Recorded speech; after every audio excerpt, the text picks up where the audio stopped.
So let's have conversation with Alaye Tari Theophilus, who is the president of Ijo Youth Council Worldwide. He is an environmental scientist, and a specialist in population control and monitoring. He is also president of more than 30 million youths across the rivers, Bayelsa, Delta, Edo, Ondo, and Akwa Ibom states. He joins us virtually. Thank you for joining us this morning.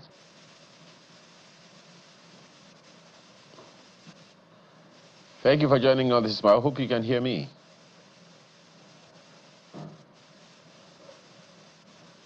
Okay, I won't expect us. We'll get by that and get back to you. Can you hear me now, sir?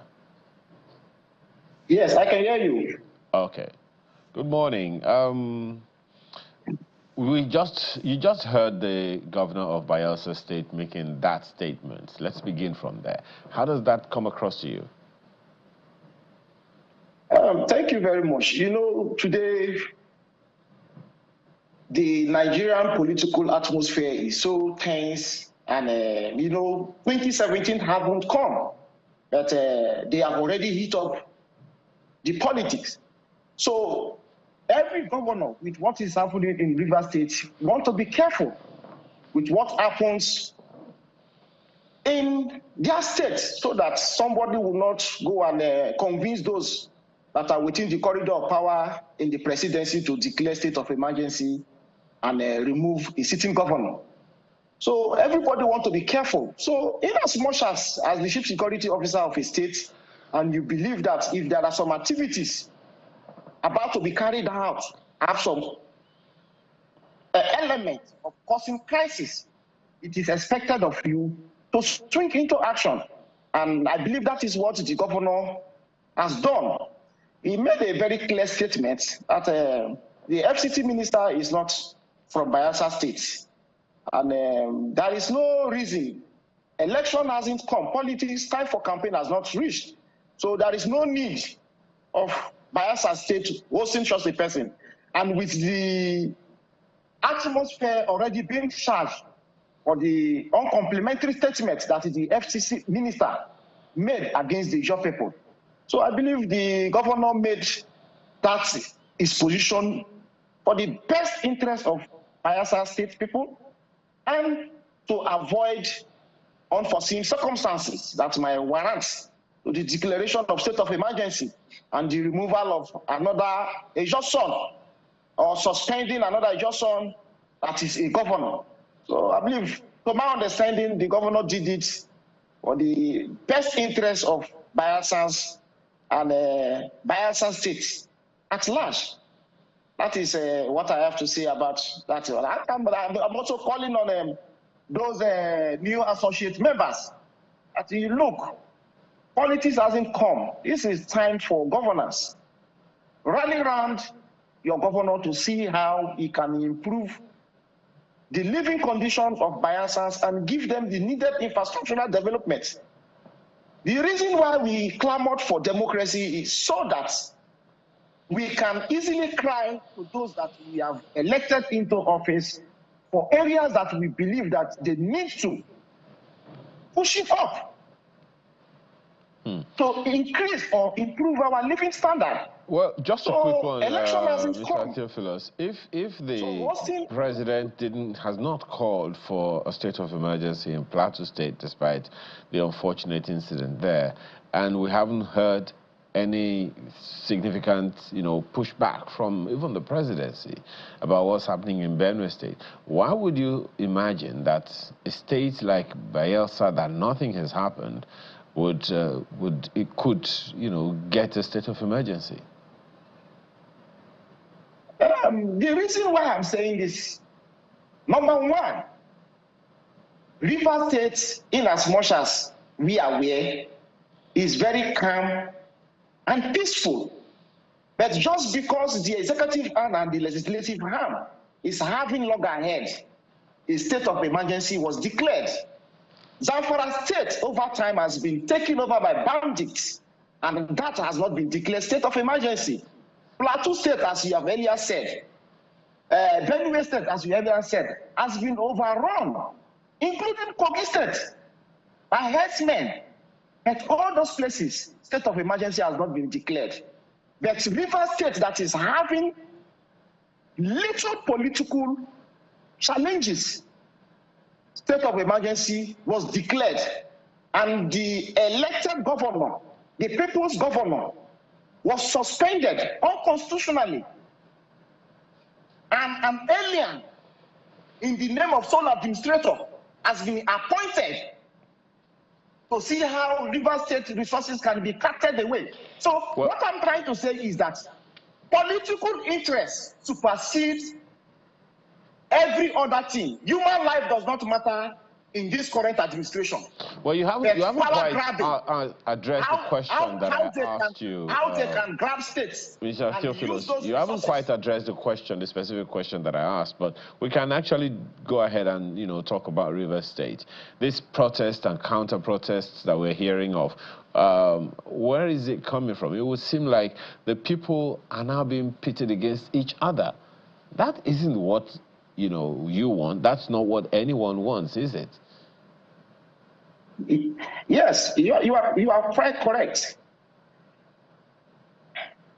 Why that is happening is that I told you before this time, I've made several statements that the reason why River State was declared state of emergency and the governor suspended is not because they want peace or stability in River State. What they're after is the resources of River State and how they can use River State funds to campaign and fund themselves for 2027 election. If not, a peaceful state as River State will be declared state of emergency. The beauty of democracy is that the executive and the legislative arm must be in loggerhead so that there will be check and balance. I don't understand why an administration will be asking for a cordial relationship between the legislative and the executive arm. The people elected the legislators to check the excesses of the executive. So it is expected that sometimes in democracy, the legislative and the executive arm must have some form of loggerhead. And that happened in River State. State of emergency was declared. So if Bayelsa State now happens to be that some people go for a protest, what makes you think that state of emergency will not be declared? And the reason why you are seeing protests and counter-protests is that the alien, that the sole administrator, the unconstitutionally appointed sole administrator, is bent on carrying out just a singular tax. And what is that tax? To see how he can dismantle the structures of the executive governor of River State, the person of Alaye and hand over the state structures to the FCT minister, Wike. And with the actions he has taken, Mr. Theophilus, if that was going to happen, now he has appointed the sole administrator. Just 1 second, Mr. Theophilus, if you can hear me, if that was going to happen in the first place, I don't think a state of emergency was needed because the House of Assembly already sent a letter of impeachment notice to the governor. And if that were to happen, if that process had gone through, well, we would not be talking about a sole administrator. We would definitely be talking about perhaps another governor altogether once the current governor at the time was suspended. So imagining that the appointment of a sole administrator would lead to the removal of the subsistent governor elected by the people and then handed over to someone else, I don't really know how that is going to happen. Can you tell us? Yes, you see, that is what I'm trying to portray. The sole administrator was appointed, like River State is now an agency of the federal government, where the federal government will wake up unilaterally and make pronouncements that the one that has been elected has been removed and another one has been appointed. If it happens today that after the 6 months, the president comes up with another statement that there is still no peace in River State and the suspension should continue. But and they renew another 6 months and another 6 months. We will get to 2027. Just a second. On that, Mr. Theophilus. On that, Mr. Theophilus. Just 1 second. On that issue that you just raised, don't you think that the protests and counter-protests could give vent to a situation where there is no peace? And then that's what you are saying will now happen. It's what I'm saying. So the sole administrators and his cohorts, the plotters of the state of emergencies, are the people behind the counter-protests. You remove an elected governor, an executive governor of a state, and the people are telling you that, look, we are not under military regime. Remove this man and bring back our governor that we gave the mandate to manage our affairs for 4 years. And the alien that is not even from River State is now mobilizing people with Rivers people's funds that they should go to the streets and tell the world that we should remain in office till 2027. So what would be your own, because we are running out of time, we are totally out of time, Mr. Theophilus. What would be your proposition now so that there can be peace? And then after 6 months from the date that the president announced the state of emergency, we can go back to our regular lives? The sole administrator that has been appointed illegally or unconstitutionally should know his boundary. He is not from River State. He does not have anything to do with Rivers People's Fund. And the arbitrary unconstitutional appointments that he is making, suspending already existing institutions and bringing in legal institutions and reappointing people, is not the way forward. If Mr. President really have Rivers people at heart, he should set up the committee that will commence the peace process between the legislative arm and the executive.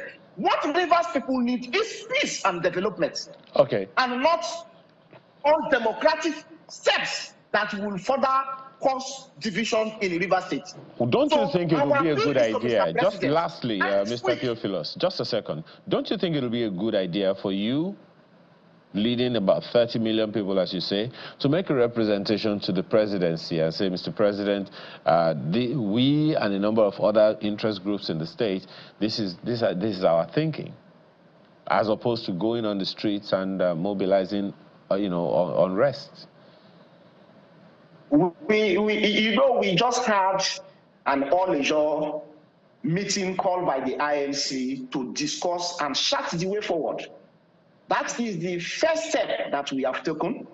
And in the coming days, we are still going to discuss the job nation, if we are going to be part and the next steps that we are going to take. We won't just come out and make statements. We are studying the situation that is happening in River State. All right, Mr. Alaye, Thomas Theophilus, we sincerely appreciate your time. We are on it. Absolutely. We appreciate the time that you have spent to talk to us. At least now we're glad that for some good reason there is someone who is thinking about making progress. Thank you so much for your time this morning. Alaye Theophilus is president of Ijaw Youth Council Worldwide.